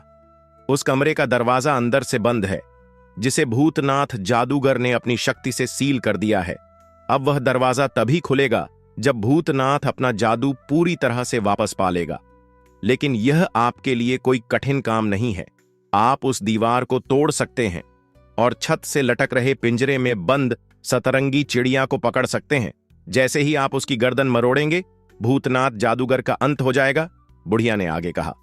भूतनाथ के समाप्त होते ही राजकुमारी का मानसिक बंधन भी समाप्त हो जाएगा और वह होश में आ जाएगी। इसके बाद आप भूतनाथ को खत्म कर यहां लौट आएं। फिर जब वह आदमी जो आपकी राह में रोड़ा बना हुआ है यहां पहुंचेगा तो आप उसे भी खत्म कर सकते हैं। इस तरह आपके सभी शत्रु समाप्त हो जाएंगे और आप राजकुमारी से विवाह कर सुखपूर्वक जीवन बिता सकते हैं। कजाल देव ने बुढ़िया की बात सुनकर गहरी सांस ली और कहा, यह योजना तो सच में बहुत अच्छी है बुढ़िया। भूतनाथ जादूगर को खत्म करना कोई मुश्किल काम नहीं है और वह इंसान भी 2-3 दिनों में यहां पहुंच जाएगा। मैं तो 1 घंटे में ही भूतनाथ को समाप्त कर सकता हूं। लेकिन तुम यह भी जानती हो कि परिस्तान के राजा ने मुझे इस घाटी में कैद कर रखा है। मैं इस सीमा से बाहर नहीं जा सकता। फिर तुम मुझे ऐसी योजना बताकर निराश क्यों कर रही हो? बुढ़िया मुस्कुराई और बोली, मुझे सब पता है मेरे स्वामी, लेकिन मैंने यह योजना बहुत सोच समझकर बनाई है। परिस्तान के राजा की मैं खास दासी हूं। मैंने उसे बचपन से पाला है। वह मुझ पर बहुत विश्वास करता है और मेरी बात टालता नहीं। यदि आप चाहें तो मैं जाकर राजा से आपके लिए भूतनाथ जादूगर के महल तक जाने और वापस आने की विशेष अनुमति मांग सकती हूं। काला देव की आंखें चमक उठीं। क्या राजा मेरी यह बात मान लेगा? यदि ऐसा हो सकता है तो बूढ़ी अम्मा, तुम जरूर मेरे लिए यह काम करो। यकीन मानो, यदि तुम मुझे यह अनुमति दिला दो तो मैं वादा करता हूं कि उसी क्षण तुम्हें गुलामी से मुक्त कर दूंगा। अब काला देव को अपनी जरूरत थी, इसलिए वह बुढ़िया को पहले की तरह तुच्छ समझने के बजाय बूढ़ी अम्मा कहने लगा। बुढ़िया ने अपनी चालाकी दिखाते हुए तुरंत कहा, अगर आप सच में मुझे आजाद करने का वादा करते हैं तो ईश्वर की सौगंध खानी होगी। काला देव ने बिना किसी हिचकिचाहट के ईश्वर की सौगंध ली। राजकुमारी से विवाह करने के लालच में वह एक नहीं बल्कि हजारों दासियों को मुक्त कर सकता था। ठीक है, तो मैं अभी जाती हूं। मुझे पूरा यकीन है कि मैं जल्द ही वापस लौटूंगी, बुढ़िया ने कहा और काला देव के सिर हिलाते ही वह तेज कदमों से कमरे से बाहर निकल गई। काला देव बेचैनी से कमरे में इधर उधर टहलने लगा। उसके मन में केवल एक ही विचार घूम रहा था, काश एक बार परिस्तान का राजा उसे भूतनाथ जादूगर के महल तक जाने की अनुमति दे दे। फिर वह दिखा देगा कि भूतनाथ जादूगर उसके हाथों से कैसे बच सकता है। काला देव गहरी सोच में डूबा हुआ टहल रहा था। उसके मन में बस एक ही विचार चल रहा था, भूतनाथ जादूगर को खत्म करने का इससे अच्छा मौका दोबारा नहीं मिलेगा। इतना शक्तिशाली जादूगर शायद ही किसी और तरीके से मारा जा सकता था। वह इसी उधेड़-बुन में इधर उधर घूमता रहा। थकान महसूस होने पर उसने राजकुमारी की ओर देखा, जो अभी भी अचेत पड़ी थी। उसे एक नजर देखने के बाद वह अपने कमरे की ओर बढ़ गया। बिस्तर पर लेटकर भी उसका मन उसी में उलझा रहा और सोचते सोचते उसकी आंख लग गई। अचानक उसे किसी की आवाज सुनाई दी, आका उठिए, मैं लौट आई हूं। यह सुनते ही वह घबराकर उठ बैठा। सामने वही बुढ़िया खड़ी थी जो पहले गई थी। इतनी जल्दी वापस कैसे आ गई?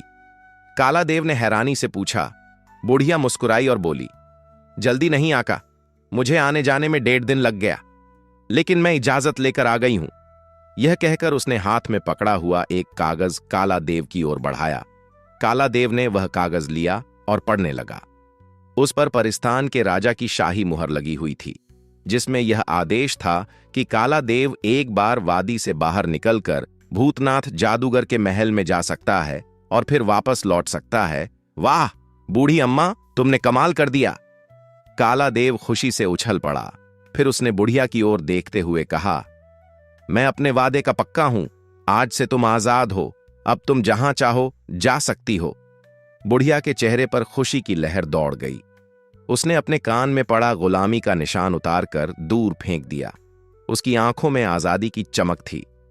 तो क्या तुम अभी जाना चाहोगी या मेरी शादी तक यहीं रुकोगी? काला देव ने पूछा। बुढ़िया ने मुस्कुराकर कहा, मैं तब तक यहीं रहूंगी और राजकुमारी की रक्षा करूंगी। जब तुम लौट आओगे तब चली जाऊंगी। जैसी तुम्हारी इच्छा। अब मैं चलता हूं। कहकर काला देव तेजी से कमरे से बाहर निकला और आंगन में पहुंचते ही आकाश की ओर उड़ने लगा। जैसे ही उसका सिर छत से टकराया, छत अपने आप हट गई और वह ऊपर की ओर बढ़ता चला गया। अगले ही पल वह घाटी में पहुंच चुका था। इतने वर्षों बाद पहली बार बाहर निकलने की खुशी उसके चेहरे पर झलक रही थी। उड़ते हुए वह आसपास के दृश्यों को भी देखने लगा। दूर दूर तक फैले पहाड़, घने जंगल और चमकती नदियां उसे अद्भुत लग रही थीं। लगभग 1 पहर तक लगातार उड़ने के बाद उसने भूतनाथ जादूगर का विशाल महल देख लिया। दूर से ही वह भव्य और डरावना लग रहा था। जैसे ही वह महल के मुख्य द्वार पर उतरा, वहां खड़े 2 पहरेदारों की नजर उस पर पड़ी। वे लंबे, बलशाली थे और उनके हाथों में बड़ी बड़ी तलवारें थीं। काला देव ने उन्हें देखते ही मन कहा, ये साधारण पहरेदार मुझे रोकेंगे? मुझसे टकराने की इनकी हिम्मत कैसे हो सकती है? ये सोचते ही वह तेज कदमों से महल के दरवाजे की ओर बढ़ा। पहरेदारों ने उसे आते देखा तो उन्होंने अपनी तलवारें निकाल लीं। रुको, अगर अपनी जान बचानी है तो पीछे हट जाओ। आज कोई भी उस अंधे जादूगर को मेरे प्रकोप से नहीं बचा सकता। काला देव ने गुस्से से कहा और सीधा दरवाजे की ओर बढ़ गया। काला देव ने गर्जन करते हुए कहा, मेरा नाम काला देव है। उसकी आवाज गूंज उठी, लेकिन महल के द्वार पर खड़े पहरेदार अपनी निष्ठा के कारण पीछे हटने को तैयार नहीं थे। उन्होंने अपनी विशाल तलवारें लहराईं और झपटकर काला देव पर वार कर दिया, लेकिन उनकी तलवारों का उस पर कोई असर नहीं हुआ। बिजली की फुर्ती से उसने दोनों पहरेदारों को गर्दन से पकड़ लिया और पूरी ताकत से उनके सिर आपस में टकरा दिए। एक तेज धमाका हुआ और दोनों पहरेदारों के सिर चकनाचूर हो गए। उनकी निष्प्राण देह जमीन पर गिर गई। काला देव ने उनकी लाशों को किनारे किया और पूरे बल से महल के दरवाजे पर लात मारी। दरवाजे की मजबूत लकड़ी और लोहे के जोड़ एक ही झटके में उखड़ गए और भीतर जा गिरे। वह एक लंबी छलांग लगाकर अंदर दाखिल हो गया। जैसे ही वह भीतर पहुंचा, महल का प्रमुख दरबान अपने 20 सहयोगियों के साथ सामने आ गया। उनके हाथों में नंगी तलवारें चमक रही थीं और वे पूरी तैयारी के साथ उस पर टूट पड़े, लेकिन गुस्से में भरे काला देव को रोकना किसी के बस की बात नहीं थी। उसने एक के बाद एक पहरेदारों को पकड़कर धराशायी कर दिया। उनकी तलवारें उसके लोहे जैसे शरीर पर बेअसर थीं। देखते ही देखते पूरा दल खत्म हो गया। अब उसके सामने कोई बाधा नहीं थी। वह तेजी से दौड़ता हुआ महल के अंदर चला गया। बुढ़िया ने पहले ही उसे गुप्त कक्ष के बारे में बता दिया था, इसलिए वह जानता था कि उसे कहां जाना है। उसने नीचे उतरती हुई सीढ़ियों को पार किया और विशाल दरवाजे के सामने आकर रुका। यह दरवाजा अंदर से बंद था। उसने पूरी ताकत से लात मारी और दरवाजा धमाके के साथ अंदर गिर पड़ा। जैसे ही दरवाजा टूटा, अंदर बैठे भूतनाथ जादूगर की ध्यान मग्न साधना भंग हो गई। वह अचंभे में उठ खड़ा हुआ, लेकिन इससे पहले कि वह कुछ समझ पाता, काला देव उस पर झपट पड़ा और उसकी गर्दन कसकर पकड़ ली। मैं तुम्हें टुकड़े टुकड़े कर दूंगा। तुम्हारी हिम्मत कैसे हुई मेरी होने वाली पत्नी के दिमाग पर कब्जा करने की और उसे बेहोश करने की? काला देव ने गुस्से में कांपते हुए कहा और भूतनाथ जादूगर को झंझोड़ डाला। भूतनाथ जादूगर की आंखों में भय और हैरानी थी। उसकी आवाज कांप रही थी। तुम यहां कैसे पहुंच गए? तुम तो घाटी से बाहर नहीं निकल सकते थे। काला देव ने ठहाका लगाया। पर स्थान के राजा ने मुझे विशेष अनुमति दी है। मैं यहां अपनी राजकुमारी को बचाने आया हूं। काला देव ने उसकी गर्दन पकड़कर खींचा और सीढ़ियों की ओर बढ़ चला। भूतनाथ जादूगर छटपटाने लगा। मुझे छोड़ दो, वरना मैं तुम्हें जलाकर भस्म कर दूंगा। तुम नहीं जानते, मैं दुनिया का सबसे शक्तिशाली जादूगर हूं। काला देव ने हंसते हुए कहा, तुम्हारे सारे छलबल मुझे पता है। तुम अमर जादू पाने के लिए अपनी सारी शक्तियां पहले ही समाप्त कर चुके हो। अब तुम मेरे लिए एक साधारण व्यक्ति से ज्यादा कुछ नहीं हो। महल के बरामदे में पहुंचकर काला देव ने उसकी गर्दन और कस दी। भूतनाथ जादूगर घबराकर बोल पड़ा, रुको, तुम मुझे नहीं मार सकते। मुझसे समझौता कर लो। तुम राजकुमारी से विवाह कर लो, मुझे कोई आपत्ति नहीं। भूतनाथ जादूगर ने घबराई हुई आवाज में कहा, मैं तुम्हारी चालाकी को जानता हूं काने जादूगर। तुम मुझे बाद में जरूर मार डालोगे, तो फिर मैं यह मौका क्यों गंवाऊं? मैं जानता हूं कि तुम्हारी 7 रंगों वाली चिड़िया में तुम्हारी शक्ति छिपी है। मैं अभी इसी वक्त उसकी गर्दन मरोड़ देता हूं। यह सुनते ही काला देव के चेहरे पर एक भयावह मुस्कान फैल गई। उसने भूतनाथ जादूगर को जबरदस्ती घसीटते हुए ऊपर की ओर जाने वाली सीढ़ियों के पास वाले कमरे में पहुंचा दिया। वहां पहुंचकर उसने जोर जोर से उस दीवार पर लातें मारनी शुरू कर दी, जिसके पीछे एक गुप्त दरवाजा था। कुछ ही वार में दीवार टूट गई और काला देव भूतनाथ जादूगर की गर्दन पकड़े हुए कमरे में दाखिल हो गया। कमरे की छत से एक पिंजरा लटका हुआ था, जिसमें 7 रंगों वाली चिड़िया कैद थी। जैसे ही काला देव ने इसे देखा, उसने भूतनाथ जादूगर को जमीन पर पटका और अपना पैर उसके सीने पर रख दिया। अब भूतनाथ जादूगर हिलने डुलने में असमर्थ था। उसने विनती करते हुए कहा, मुझे छोड़ दो, मैं तुम्हारी शरण में हूं, मुझ पर दया करो। लेकिन काला देव के चेहरे पर कोई दया नहीं थी। उसने झट से पिंजरा उतारा और उसकी सलाखों को तोड़ दिया। अंदर कैद छोटी सी सतरंगी चिड़िया उसकी हथेली में आ गई। भूतनाथ जादूगर घबराकर चीख उठा, लेकिन इससे पहले कि वह कुछ और कह पाता, काला देव ने निर्दयता से चिड़िया की गर्दन मरोड़ दी। उसी क्षण भूतनाथ जादूगर की भी दर्दनाक चीख निकली और उसकी गर्दन भी टूट गई। जैसे ही भूतनाथ जादूगर की गर्दन टूटी, पूरे कमरे में जोरदार धमाका हुआ और चारों ओर घना धुआं फैल गया। भूतनाथ जादूगर की अंतिम आवाज गूंजी, काश मैंने अपनी शक्ति किसी और के लिए समर्पित न की होती। काला देव ने मुझे हरा दिया। धुएं के छींटते ही काला देव ने देखा कि वह एक विशाल मैदान में खड़ा है। चारों ओर फैला महल और उसकी सारी भव्यता गायब हो चुकी थी। उसे समझ आ गया कि यह पूरा महल जादू से बना था और भूतनाथ जादूगर की मृत्यु के साथ ही यह भी विलुप्त हो गया।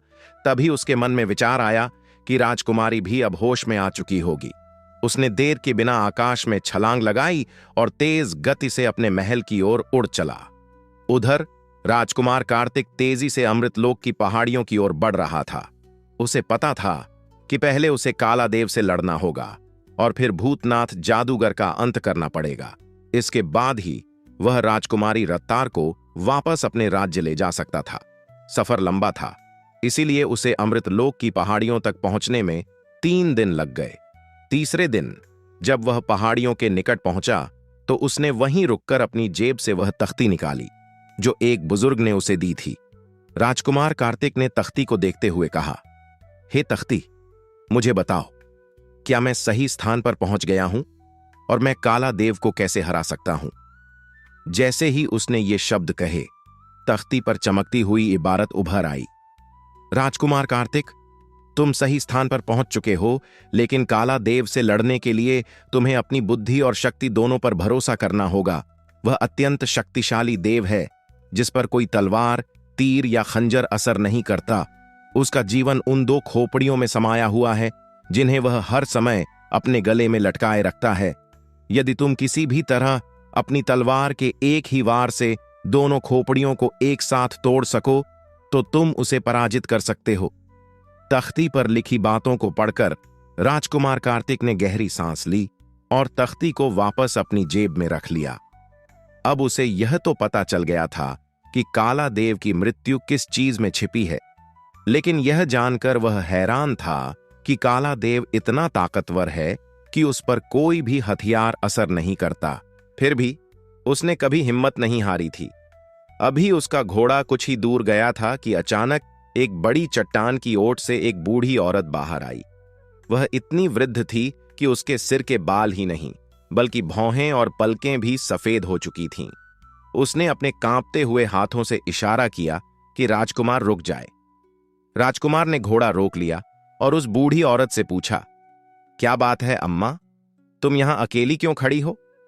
बूढ़ी औरत ने गंभीर स्वर में कहा, मैं काला देव के महल से निकलकर यहां तुम्हारा इंतजार कर रही थी, क्योंकि मैं जानती हूं कि तुम राजकुमारी स्वर्णलता को बचाने के लिए काला देव से युद्ध करने जा रहे हो। लेकिन याद रखना, काला देव इतना शक्तिशाली है कि वह तुम्हें एक ही झटके में समाप्त कर सकता है। राजकुमार ने आश्चर्य से पूछा, अम्मा, तुम्हें यह सब कैसे पता? और तुम्हारा काला देव से क्या संबंध है?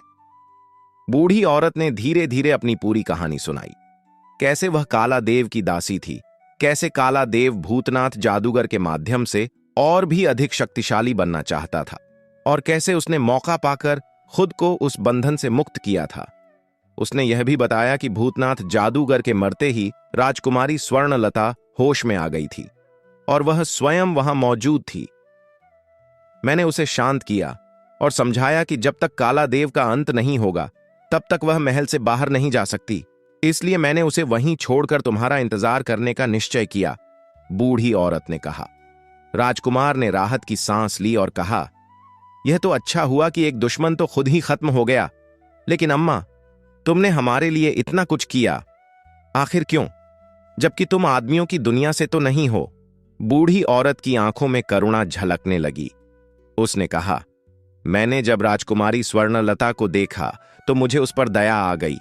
इतनी सुंदर और कोमल राजकुमारी एक राक्षस के पंजों में कैद होकर तिल तिल कर मरती रहे, यह मुझसे सहन नहीं हुआ। काला देव बहुत निर्दयी है और यह अवसर पाकर मैंने उसकी ताकत को कमजोर करने की योजना बनाई। अब मैं यहां इसलिए आई हूं ताकि तुम्हें वह शक्ति दे सकूं जिससे तुम काला देव का अंत कर सको।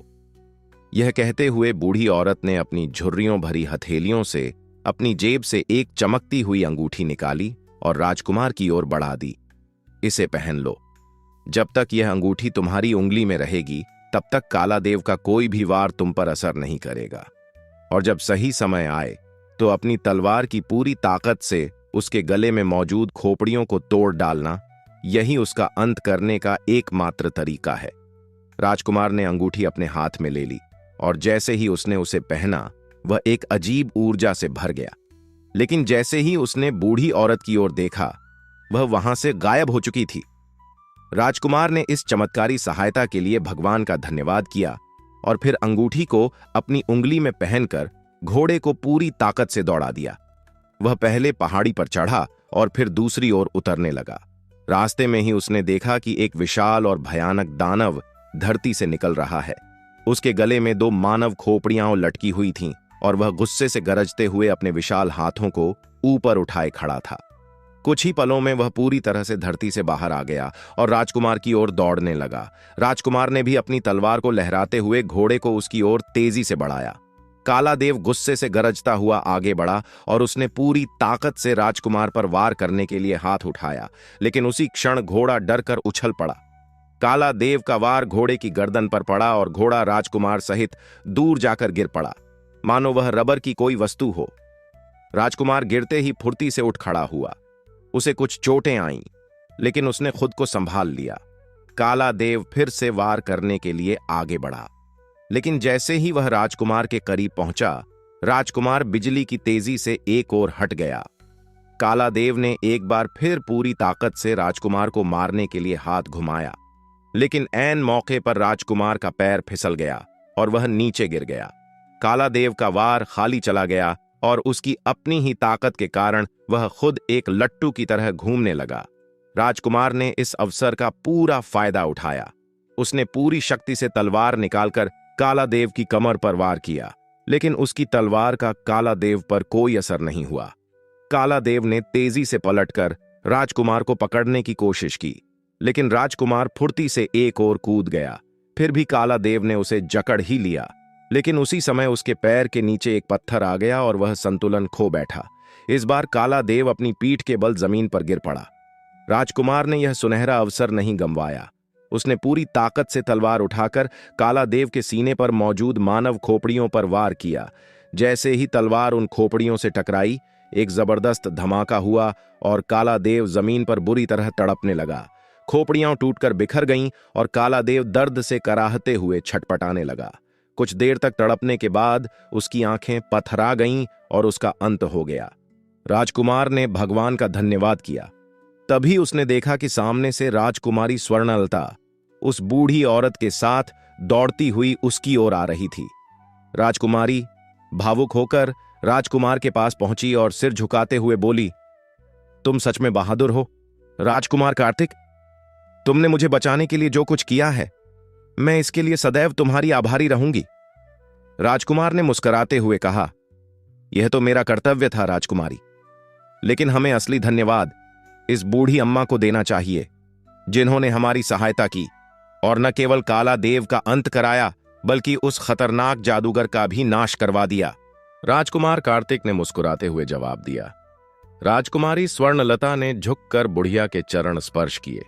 बुढ़िया ने उसे स्नेहपूर्वक उठाकर अपने गले से लगा लिया और बोली, बेटी, इसमें धन्यवाद देने जैसी कोई बात नहीं। ये दोनों अत्याचारी थे, इसलिए इनका अंत आवश्यक था।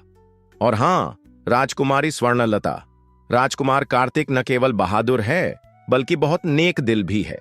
फिर दोनों ने बुढ़िया से अनुरोध किया कि वह उनके साथ महल चले, लेकिन बुढ़िया ने मुस्कुराते हुए कहा, नहीं बेटा, अभी मुझे अपने घर लौटना है, लेकिन मैं वादा करती हूं कि जब तुम्हारा विवाह होगा तो उसमें अवश्य आऊंगी। मेरा आशीर्वाद सदा तुम्हारे साथ है। राजकुमार कार्तिक और राजकुमारी स्वर्णलता ने उसका आभार व्यक्त किया और फिर अपने घोड़े पर सवार होकर महल की ओर लौट पड़े। राजकुमारी स्वर्णलता पीछे बैठ गई और दोनों ने बुढ़िया को प्रणाम किया।